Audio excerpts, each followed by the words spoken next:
Today is special for me because I get to welcome back a former student here to Snow. This is really exciting for me. It's like full circle. As a professor, honestly, I don't hear a lot from students once you guys leave. You're gone. You're like, Snow College, psh, what's that? Been there, done there. Been there, done that, right?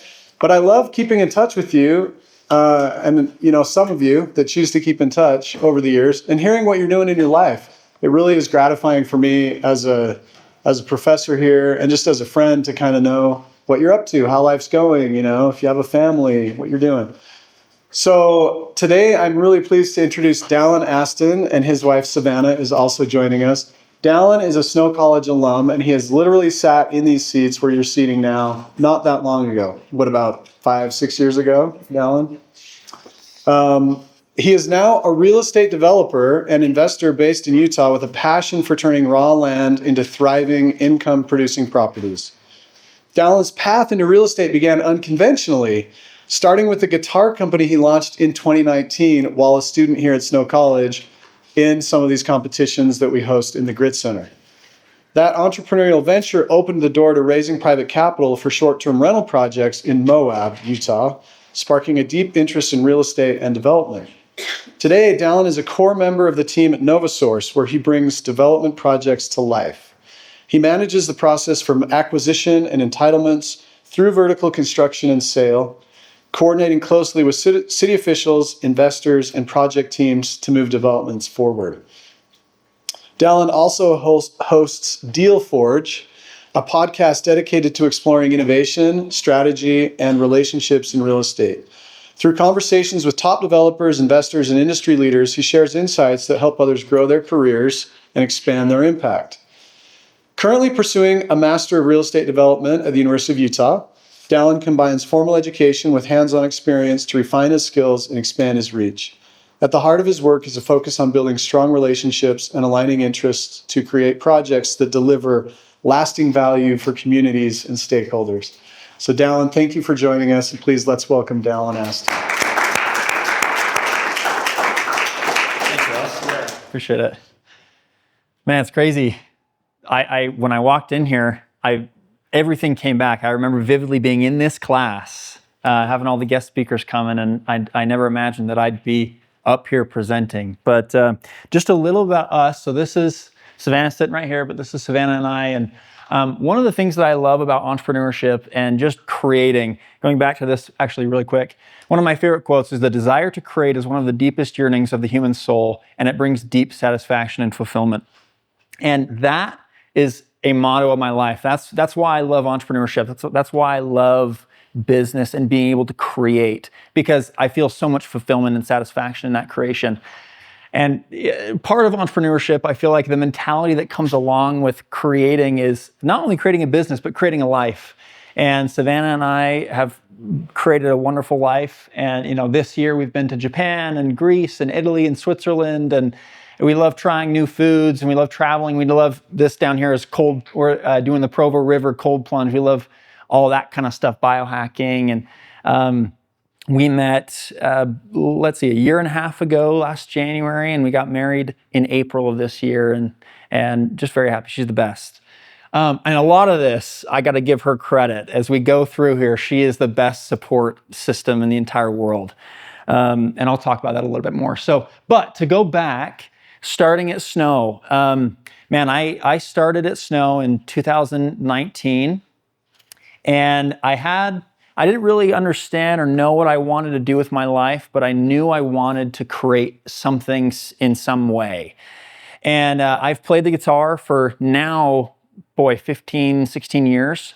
And I thought, man, I wonder if I could start teaching people the guitar and maybe build something around that. So I started getting a few people, started teaching them lessons. And I remember I would talk to Russ because we had the bootstrap.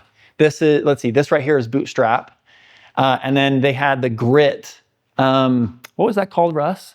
The Opportunity Quest. That's right, Opportunity Quest. So I had done a couple of bootstraps because I started putting together on the right here. I started trying to create if I can teach people the guitar, I wonder if I could put together a video course And so I started recording all these videos, and I wrote this book on everything I could think of on how to play. And I remember I would spend so much time. There were nights where I'd be writing this book and editing this book and trying to find graphics and like edit and make it all. And then I'd look up and the sun was coming up and I was like, holy crap. But it was really fun. I really enjoyed it because I felt like I was creating something. It took a long time, but then I remember there were several times where I was like, this is just not going to work. I'm spinning my wheels. But then one day I woke up and I had made a sale to someone that I had never met before. They were in some other state. And I was like, holy cow. This works. Like this is crazy. I feel like I remember I shed a tear. I was like, there's no way. Because I'd spent months and months. Well, long story short, I kind of refined that and I decided to start doing these bootstraps. And I started to win some, and then I went into the Opportunity Quest challenge and I won Opportunity Quest. And that led to other opportunities. And I actually was able to land a position with a business valuation firm because they had seen what I had done with Guitar Hacks. And so I started to learn more about that. I went to SUU and competed in more competitions. And I thought, if this can help or work with a guitar company, I bet this marketing thing, this kind of how I approach this could work for other businesses. So I started going wild. And I started trying everything I could think of. You might call it a little bit of shiny object syndrome, but I really had no clue what I was doing. When I was sitting in your seat, I had no clue. I was like, okay, I could do this guitar thing. I could do marketing. I thought of a million different things. And Russ was really great. I remember sitting in Russ's office and he'd walk through things and say, well, you could do this, you could do this. And that was really powerful. Having mentors and people kind of helping guiding me was really, really powerful at that point. But I started trying all these different things. And it felt really easy to give up because I started something and it didn't really go anywhere, and I get discouraged, and I had another idea and I chased that for a little bit and it didn't really go anywhere. Well, after a while, I decided that I wanted to help small businesses like I did with Guitar Hacks. I wanted to help them with their marketing. And so I took on a few clients for free, just saying, hey, if you guys start making money, I'll take a percentage of that. But I was doing it for free. And I started with a bunch of different, these small, I think I started with 5 clients. I started doing all their digital marketing and nothing really ever went anywhere. And so I thought, maybe I need to refine this. And so I took a position at a marketing agency called Harmon Brothers as an intern because I wanted to learn. But I literally had no money. I was a college student. I had this internship. And the business valuation company, I lasted about 10 months because I started dreaming in spreadsheets and I learned that was not for me. So I really started trying all these different things, and I started driving Uber Eats just so that I could eat. I was like, I don't have any money. I don't know what I'm doing. I'm at this internship. Now, before I go on, I just got to ask, who in here wants to start a business, has started a business? By raise of hand, who wants to start a business? Okay, who has started a business? Okay, fewer. Can I ask what your businesses are? Maybe someone that wants to volunteer on what you're doing. Yeah. It's just really for my kids, but we own an ice cream truck in town. Cool. Okay. Yeah, that's awesome. How long have you been doing that for? Oh, just this last summer. Really? Started up? Very cool. Very cool. Well, I'm sure anyone that has a business can relate. It's tough to get it going.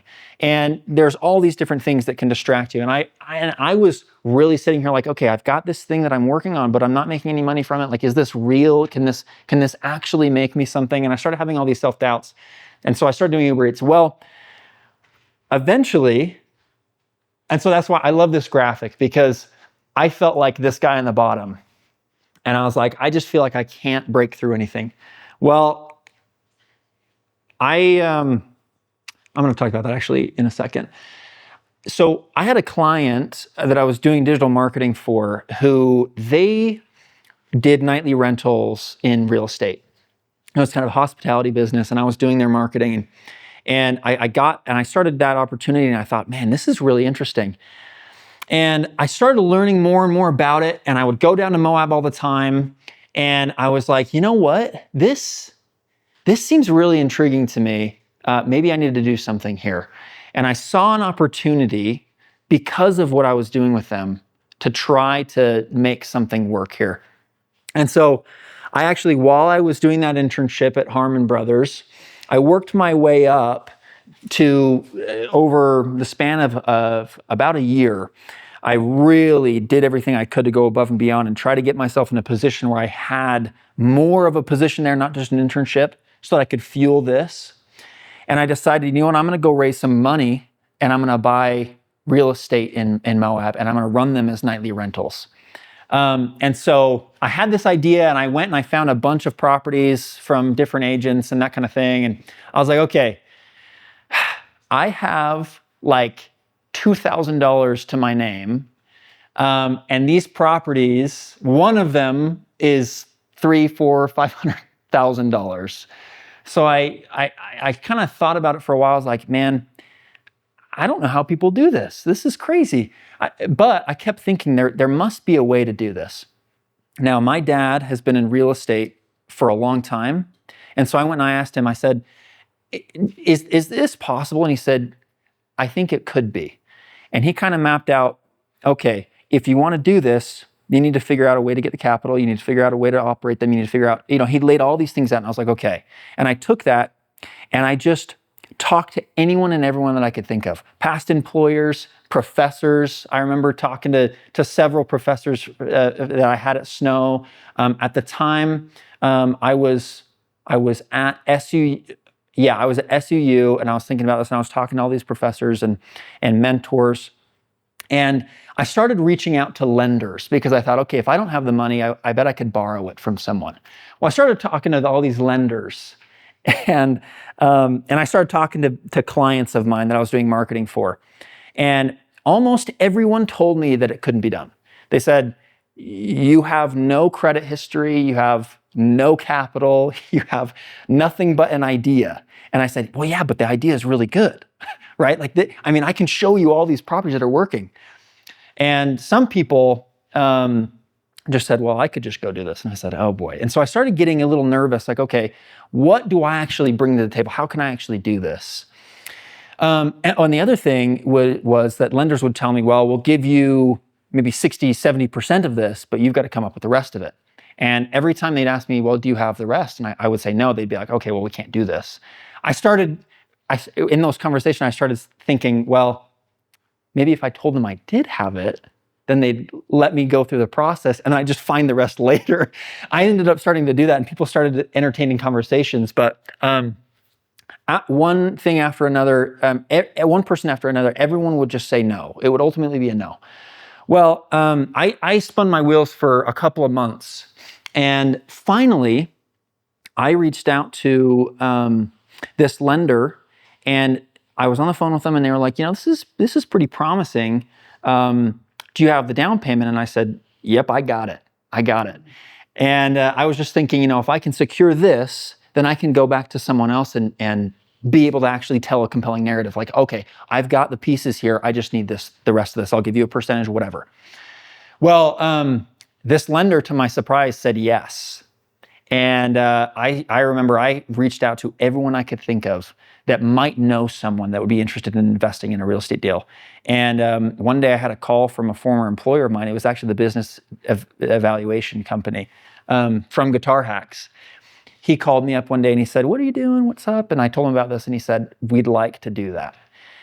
So long story short, these were the two guys that came in and they funded it. The portion I needed, 30 days before we were supposed to close, and I bought the two end units. And I did 30 days before we were closed, the lender pulled out, and this guy on the left decided he'd come in and fund the entire thing. And so I walked into this coming from driving Uber Eats, internship, not making a whole ton of money, to raising, it was about $780,000. And raised that money, and then I furnished them. I went down and I was in Moab for like 2 months, ordering things, designing the units, and turning these into rental properties. And then about a few weeks later, after I finished, I got my first booking. I put it on Airbnb and Booking.com, and then it lit a fire, and I was like, "Holy cow, this is working!" Well, eventually, we started making about $10,000 a month on each unit. And I became obsessed. And I stopped doing all the stuff I was doing with the marketing company that I started on the side that I wasn't making anything from. And I ended up leaving Harmon Brothers to focus on real estate full time because I saw such an opportunity here to blend what I had done with marketing into this world of real estate that I developed such a passion for.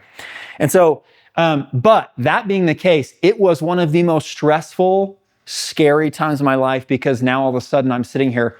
I put zero of my own money in. However, I'm obligated for almost $800,000. It was pretty stressful. I remember every night I would go to bed and I would think, holy cow, what have I done? You know, and I would be down there in Moab. I'm in the middle of, I mean, you can see around here, like it was about 5 minutes south of downtown Moab, if you've been to Moab. And it was, I mean, I would go down there and I'd be like, holy cow, I have no money, but yet somehow I own the controlling share of these two properties. This has to work. So I started getting really, I noticed that I would get more and more stressed, and it was so scary. And I was like, holy cow, I don't know what I'm doing, but I'm doing something. Well, I developed a really strong perspective or opinion that finding peace was key to the success. It was key to getting things to move. And so I found myself driving to, this is the Draper Temple. I found myself driving to the temple almost every night, just sitting in my car, feeling the weight of $800,000 on my shoulders and just trying to seek peace. And every time I did that, I remember just feeling like it's going to be okay. And just remembering that, you know, I've created this, I can create, and I can turn this into something incredible. So I'm going to go back to this one here. So that process was really interesting. Last year, we ended up selling the properties. They appreciated a ton, and we got them to perform extremely well, and I exited the investors, and we walked away with a really profitable project.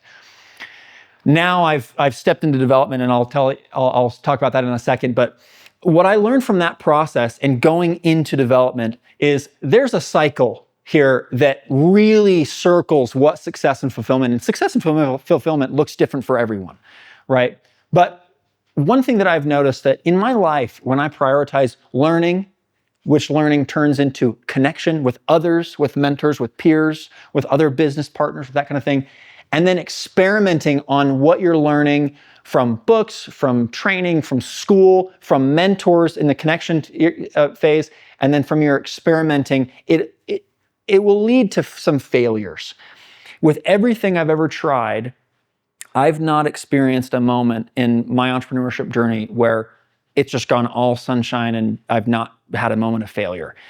When it comes to entrepreneurship, and this is something that I talked to Russ about before I came, is I feel a little bit of man, I haven't really accomplished a whole ton, but looking back, I've really accomplished a lot when I think about where I was when I was sitting in these seats.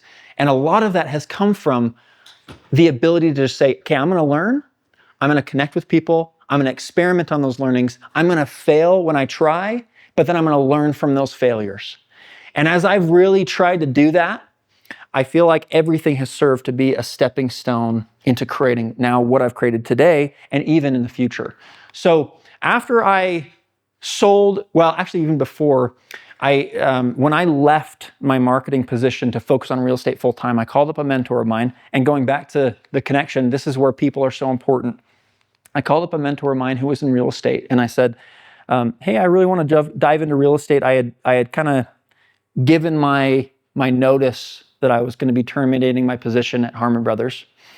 And I kind of gave them the notice, and then I said, okay, now I got to figure out how I'm going to do this real estate thing full time. So I called up this mentor and I talked to him for a couple hours. He gave me some advice. And then a few weeks later, he called me again and he said, you know, I really appreciated hearing what you've been doing for the past few years. And we have got a lot of projects. It's just myself and another guy. We do development. And we've got a lot of projects. If you're interested, you can come shadow us, and if you want to, we can start handing you some deals. And I said, I have no idea how to do that, but that sounds great. I said yes, even though I didn't feel like I knew what I was doing. I saw an awesome opportunity. I thought, I can learn this. And so I agreed, and I went and shadowed them for a few months. And now I'm a core member of that team. They've been doing it for about 40 years. And now I'm even at the partner level with projects. And we're doing a lot of projects in primarily retail and commercial development. We've got a couple hotels and then some industrial projects as well. And I'll talk a little bit about that as well. But I started doing development and really loved it. And I saw an opportunity, as Russ mentioned, to do the Masters of Real Estate Development program at the University of Utah. And so I'm about done with that. And then my amazing wife, as I've been doing all these things, she said, you're meeting all these amazing people and you're learning from these amazing people. You should do a podcast and sit down with these people and highlight them as these guests and learn from them and facilitate an opportunity for others to learn from them as well. And so I've been doing that all this year, interviewing top developers and brokers and people like that and having a blast with that. And that's opening doors, but it's prioritizing the people that really, really counts. So this is what, these are some pictures from some projects that I've done this year. So I do a lot of Valvoline instant oil changes. We're the preferred developer with the second largest franchisee in the nation of Valvoline stores. And right now, I've got 4 under construction and probably about 9 in the pipeline. And we're in Montana, Utah, Nevada, and we've got a lot of projects all over those states. Each of these projects is about $1.2 million, not including land. And so they're not huge projects, but compared to what I was doing before, I mean, these are pretty significant jumps. And one thing with development is, it is such a fire hose. Every single day you're learning. And if you're not learning, you're failing because you're going to miss something. But everything up to this point has really been a stepping stone to get to where I'm at here. Now, throughout all of that, one of the biggest things that has helped me, and I'm just going to be super transparent, entrepreneurship is very challenging, but it's also very rewarding. And going back to the very, very beginning, actually, this is why I love entrepreneurship, because I feel like it allows me and it teaches me that I can create the kind of life that I want to create. That being said, it's very challenging, and I'm not going to sugarcoat that. But if you want to start a business, if you want to create something, that is incredible. I want to encourage you.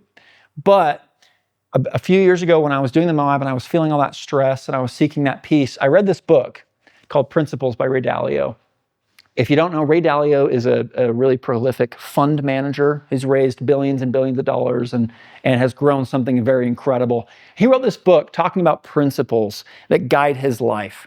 And I decided to take that and create principles over the years that could guide my life and help me deal with the stressors and the weight that accompanies entrepreneurship. And so I've created, just here there's 10, but one of the things, and I'll walk through them, but one of the things that I think is really powerful is for each of us individually to come up with these principles that can guide us. Number 1 for me is following peace. If I'm not feeling peace about a transaction or an opportunity, then I will not do it. And that's a very, very core part of how I operate, especially now that we're doing, multi-million-dollar projects. And I've got a couple of $10 million projects on the pipeline that are going to change everything that we've done. But following peace is super important. If you're coming to that, if you're grappling with it, there's probably a good reason. Number 2, never act out of desperation. This is something that I feel like is critical, because going back to when I was trying and failing all these different things, I said yes to absolutely everything, and I said yes to things that I shouldn't have said yes to. And it ended up hurting me later. Some things maybe didn't allow me to get the venture off the ground, or maybe not make as much money, or have to pivot for reasons that I shouldn't have. Acting out of desperation, if we're talking about real estate specifically, if you're desperate for a project, people can tell, and they'll take advantage of you every single time. And so we always, in all of our transactions, we take the approach of what's our best alternative to no deal. It's better for us to not do a deal that's bad, or it's better for us to not do a deal than to do a bad deal. And so that's kind of our framework. Never acting out of desperation because others can feel it, and you'll get yourself into a position that is going to hurt you in the long run. Number 3, if I'm not learning, I'm failing. Kind of already talked about that. It's a constant battle. In development specifically, for the past 3 years, it feels like drinking from a fire hose every single day. There are things that come up deep in the construction process that you never even knew was a thing.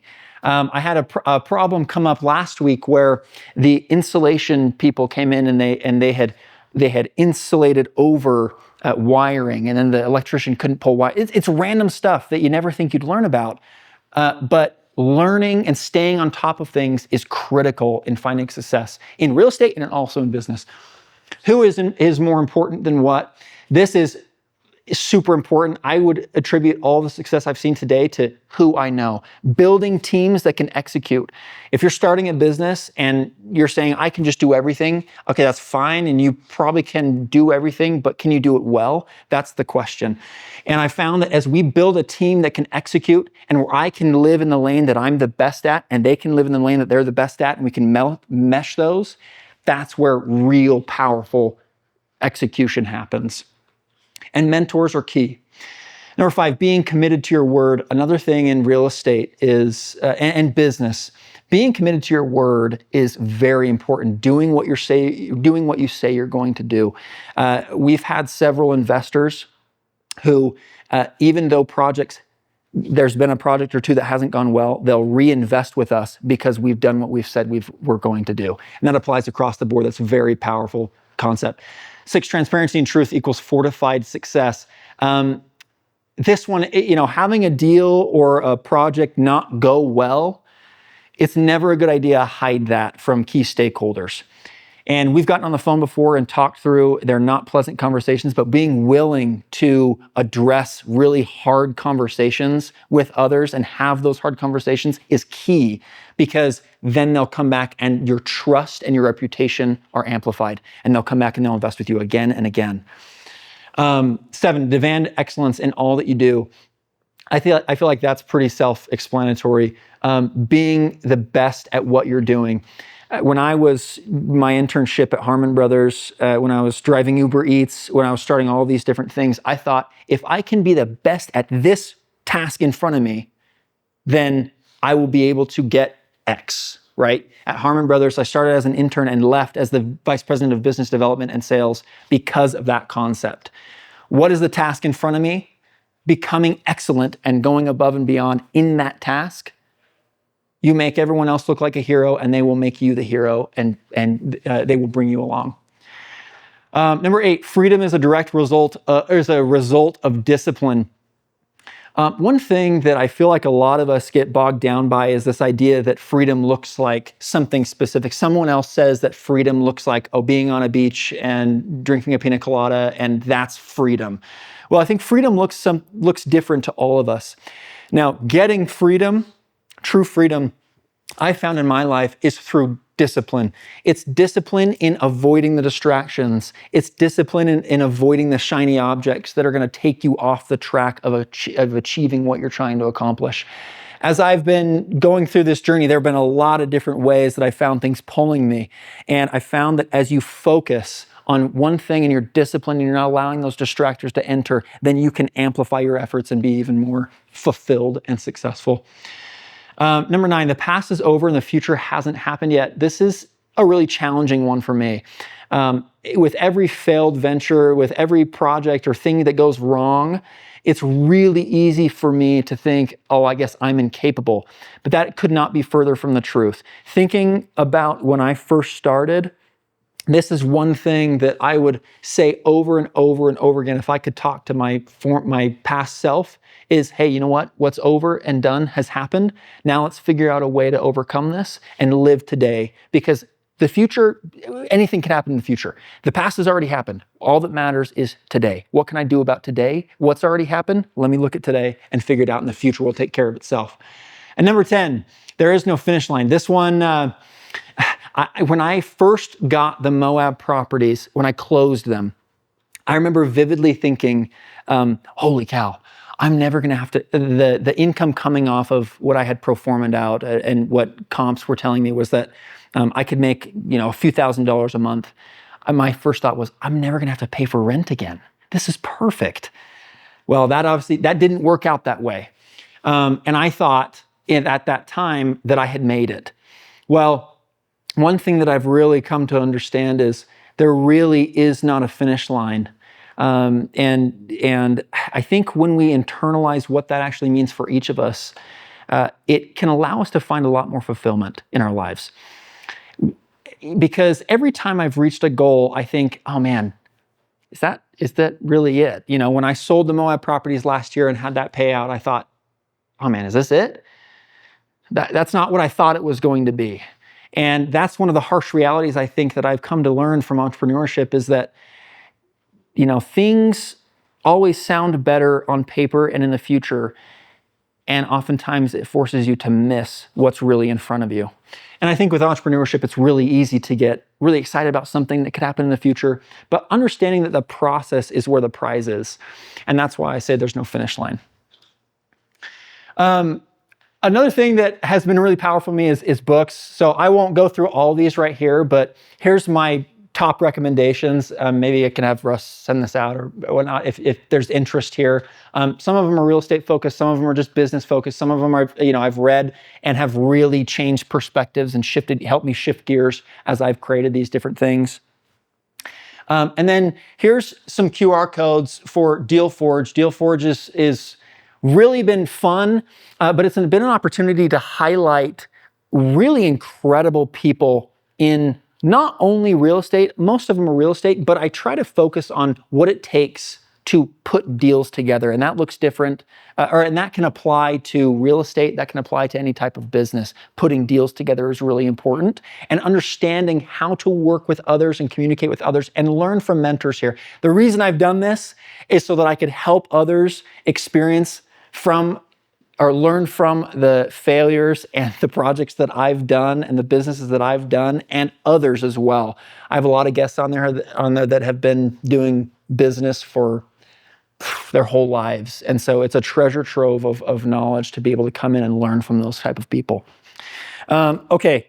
And then lastly, that's my LinkedIn again. And so if you want to connect, I'd love to chat and connect with you and talk about what you're working on and figure out if there's some way I can help. I love being able to coordinate with others and talk through and brainstorm and figure things out. So anyway, that's what I've got. You got time for questions? Yeah, I think so. Yeah. Cool. Yeah, so if you were talking to someone who's kind of in your position with not a lot of capital, like a college student, I would just suggest that they get into real estate. Okay, so the best thing I could say is put together what I always go back to is when I was initially doing it, I tried to put together, and I called it my Avengers team. I tried to find people I could put in my corner because I had no reputation. I had no capital, I had nothing. But if I could come in and say, okay, hey, mentor, or hey, so-and-so that I connected with through so-and-so, hey, friend, can I work with you on figuring this out? And lean on their expertise. What I did is I put together for banks and lenders and capital partners, I put together kind of a resume, if you will, of people. And that allowed me to skip a lot of the me building that capital myself and that reputation myself slowly over time, because these people would come in and say, oh, okay, I'm not just investing in Dallin, who's never done this before, but I'm investing in this team that he's put together. I called it my board of directors on the resume that I submitted to the banks. And I had 2 or 3 people that I knew that had done it before or had done something similar before. And I said, hey, it's not just me, it's these people, right, as well. So I would say really critical is team. Another thing I would say is doing everything you can to understand what you're trying to accomplish. So in real estate, I spent so much time in the weeds doing diligence and trying to find, okay, what is a good deal? How can I find a good deal? What can I do to put a good deal together? And I wasn't, I had no obligations. I had no family. I had no, nothing like that. And so I had no strings attached. So I spent a ton of time researching and talking to people. And I would spend all-nighters working on stuff. And I did everything I could to seem educated so that when I was having these conversations, I could have an intelligent conversation with these people. And I could come back and say, I'm going to work harder than anyone else. I would lean into the weaknesses. Hey, I've never done this before, but I'm going to work harder than the guy that's been doing this for 20 years who works 9 to 5. So I'd build a team and then I'd work harder than anyone else. Is that helpful? Okay. Can I add something to that? I feel like it's important also to remember there's so many different avenues if you want to do real estate. Like, you can be a real estate agent, you could become a broker, you could get into development, you could try and find properties to flip, or you could do nightly rentals. So there's so many options, and I feel like depending on what you want to do, and you can pick things that play to your strengths. If you love talking to people and you have a charismatic personality, you might do really good as a realtor. You can make really good money. And that's kind of a lower barrier of entry. And so if that's where your strengths are, that's maybe what you want to look into. And if creating and building things that interests you, then maybe look for an internship like Dallin did, doing development and that type of thing. Or if you know a lot of people and you can talk to them, finding the connections where you can meet people that have the capital that you currently don't have to be able to do something similar. And so there's just a lot of different avenues that you could go with it. And so I feel that's just one thing I wanted to add. It's this isn't the only way into real estate. There's so many different things. That's one thing I've learned, because I'll go and sit and listen to his podcast episodes, and that has blown my mind, hearing all the different people talk about the things that they do. And I'm I didn't even know you could do that in real estate. That's so bizarre, but such a good idea. And so I just think exploring the different things, because real estate is a really cool and unique way that there are tons of different ways you can make really good money doing that. Yeah. And I will say, I wouldn't even be considering doing $10+ million projects today if I wasn't aligned with a team that could execute. In fact, I probably couldn't even get $10 million projects done today if I didn't have people in my corner that I was aligning myself, like what Savannah's saying is, finding that path and then aligning yourself with the people in there that can help you, getting an internship, working with people, finding a guy that'll take you under his wing. I mean, it's huge, and it'll help you skip 10 years of trial and error and pain, because risk is heavy duty, and you want to be aligning yourself with people who know how to do this and can quarterback you, so, yeah. Got time for more questions, guys? Yeah. Yeah. How competitive is just the whole real estate market? How competitive is the real estate market? I'd say very competitive.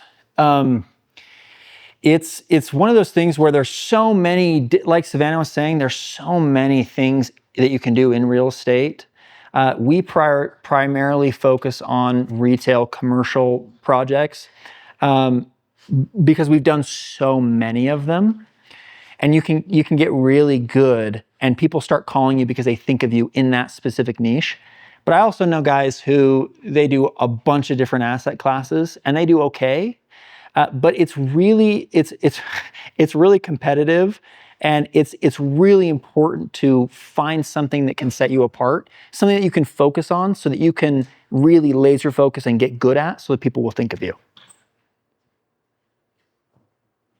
Yeah. When you say you're doing 10 million projects, what are you managing projects? What does that look like? Yeah, okay, that's a good question. So with the Valvoline projects that I mentioned here, so this building right here and the site development, that's about $1.2 million, okay, that it takes to build that building and improve the site and all that kind of stuff. Now, acquiring the land also adds some dollars to that.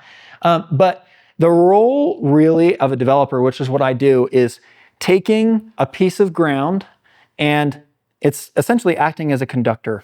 I'm finding the capital to come in and fund the building, right? And then I'm finding the tenant, so Valvoline. So I'm bringing Valvoline to this piece of property. If it's a storage, then I'm finding a storage facility, then I'm finding people to come and pay to have their storage there. But the Valvoline is really simple. So with a $10 million project, what you're essentially doing is you're saying, okay, this project is going to cost $10 million. How do I make this work? The building, the land, the site, everything like that. I mean, they get bigger and bigger dollar amounts. Obviously, the bigger building, the different type of asset. So that project is an industrial, it's a flex office warehouse. So there's a bunch of garage bays with offices in them, and it's on about 3 acres. These are about half an acre. So what that essentially means is I come in and I organize, okay, here's the capital, here's the tenant, here's the architect, here's the civil engineer. Let's make them all work together so that we have a finished project that's a cash flowing business. Can you explain a little bit about how the financing works in this? So, like, how do you work with a lender? And what are they paying for versus what are you paying for versus what is, you say find the capital. Can you kind of explain a little bit more what you mean? Okay, yeah. So in a real estate transaction, most real estate transactions, there's what's called a capital stack. Okay, and so you're coming in, and this is why I say earlier, I probably couldn't do a $10 million project today, even if I wanted to, unless I was aligning myself with mentors or people that I can partner with that have that kind of that credibility and that backing.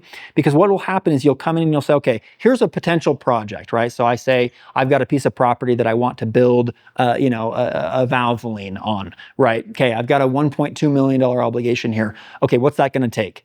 So first of all, you need to come in and fund the land. So let's just say all in, it's a $2 million project, okay?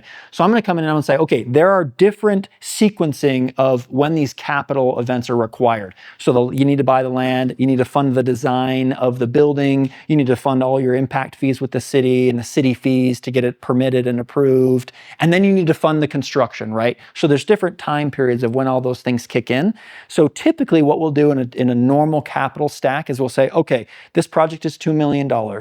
We expect the land to be $750,000. Okay, so we need to categorize that as maybe a portion of our equity that we need to raise from a private partner. So a lot of times what will come in is we'll find a partner that will say, okay, I'll bring you the capital in exchange for a return. So they'll give us equity. So they'll give us $750,000 so we can come in and purchase the land. And then we'll come in and we'll pay for entitlement fees and design fees and that kind of stuff. And then we'll get a bank or a financing institution to come in and say, hey guys, we've got this equity, we've got this land, we've got this design, this building. Now we're coming in to do the construction. So we'll come in and get a construction loan for the amount that's outstanding on the rest of the project. And that will fund in tranches, right? So as key milestones are hit throughout the development process, those will come and be funded, okay? Now, at the end of the project, we'll either refinance everything that we've put in, the construction financing and the design fees and the land and everything, into a permanent financing situation from a bank. They'll typically value the property and give you a percentage of that value as your financing. Or we'll come in and we'll sell the asset to an investor on the back end. We're saying, hey, we have this income coming in from Valvoline. They're paying, $75,000 a year for 15 years with 4 options to extend for 5 years each with rent increases. Here's this investment, pay us, and it's typically a few $100,000 more than what we spent on it, and the investor will come in and buy the cash flow. So that's what I mean by the capital stack, is we typically pair it with, a private party who will partner with us, who are giving a return, and then we'll typically do it with a bank who's charging a higher interest rate for the construction, and then we'll refinance into a lower interest rate. So, yeah. So how do you make money in this process? So it's a couple of ways. First of all, we can structure in a development fee, which is paid out over the construction period. So we'll say, hey, what does this project cost to make? We'll take 5% of that as an example, right? There's also on the back end, like I mentioned, when we potentially sell this, the difference between the sales price and the outstanding debt, that's all us. So on a project like this, we could build one of these for $2 million total and sell it for $3 million. And now there are all these other fees associated. There's agent fees, and then you have to split that between your partner and all this stuff. but that's pretty good income, right? And so depending on how you structure the deal, you can take it from the margin off the top, and not all development deals are like that. They're not $1 million, but a lot of them can be. Okay, some of the smaller ones we'll see a few $100,000 as profit on them. But in those scenarios, typically we're not seeing any money until the project is complete. So that's, a 1.5 year time frame, and then you sell it, and that's when you see the capital. Other ones we'll structure it where we get a small fee throughout the process, but it depends on how you structure that project. And there's other instances where we'll hold it and we won't sell it, and we'll just structure in a percentage of the cash flow to come to us, but that's a long-term hold. Okay, that's super helpful, and I think that's all the time we have. Awesome. Okay.